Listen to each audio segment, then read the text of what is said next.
ഭൂരിപക്ഷ ന്യൂനപക്ഷ തീവ്രവാദ സംഘടനകളുടെ പൊതുമണ്ഡലത്തിലേക്കുള്ള നുഴഞ്ഞുകയറ്റം ഗുരുതരമാണെന്ന് CPIM മലപ്പുറം ജില്ലാ സെക്രട്ടറി EN മോഹൻദാസ് പറഞ്ഞു. താനൂരിൽ നടക്കുന്ന CPIM മലപ്പുറം ജില്ലാ സമ്മേളനത്തിൽ പങ്കെടുത്ത് സംസാരിക്കുകയായിരുന്നു അദ്ദേഹം. മലപ്പുറത്തിന്റെ മതനിരപേക്ഷ അടിത്തറ ഭദ്രമാക്കാൻ CPIM ഇടപെടണമെന്നും അദ്ദേഹം പറഞ്ഞു. ഒരു കമ്മ്യൂണിസ്റ്റുകാരൻ്റെ രക്തത്തിൽ അലിഞ്ഞു ചേർന്നതല്ലേ സാമ്രാജ്യത്വത്തിനെതിരെ, സാമ്രാജ്യത്വ അധിനിവേശത്തിനെതിരായുള്ള പോരാട്ടം. ആ പോരാട്ടം കിട്ടുന്ന വോട്ടുകളുടെ എണ്ണത്തിനനുസരിച്ചല്ല, അതൊരു നിലപാടാണ്. വോട്ട് കിട്ടുമോ വോട്ട് കുറയോ എന്നുള്ളതല്ല, ആ നിലപാട് തുടരും. പണ്ട് മുതൽ മഹാത്മാഗാന്ധി മുതൽ ഉയർത്തിപ്പിടിച്ചൊരു നിലപാടുണ്ട് പലസ്തീൻ വിഷയത്തിൽ. ആ നിലപാടാണ് CPIM ഇപ്പോഴും തുടരുന്നത്. ആ നിലപാട് അതേപോലെ തന്നെ ഇനിയും തുടരും.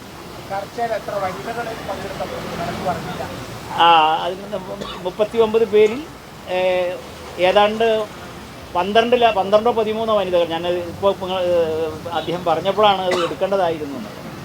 അപ്പോൾ ഇന്നലെ ഞാൻ പറയാൻ വിട്ടുപോയൊരു ഇതാണ്, നമ്മുടെ വനിതകളുടെ എണ്ണം തികച്ചും മതനിരപേക്ഷമായാണ് അബ്ദുറഹ്മാൻ താനൂരിൽ വിജയിച്ചത്. ഒരു തീവ്രവാദ സംഘടനയുടെയും പിന്തുണ തേടിയിട്ടില്ലെന്നും അദ്ദേഹം പറഞ്ഞു. കേന്ദ്ര സർക്കാരിന്റെ ജനവിരുദ്ധ നയങ്ങൾക്കെതിരെ ജനകീയ പ്രക്ഷോഭം ശക്തമാക്കണം. MEC7 പാർട്ടി എതിരല്ല, ചിലയിടത്ത് ചിലർ ഹൈജാക്ക് ചെയ്തതിലാണ് വിമർശനമുയർന്നതെന്നും അദ്ദേഹം കൂട്ടിച്ചേർത്തു.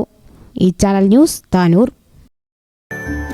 Qatar golden diamonds, Calicut road, Valanchery main road,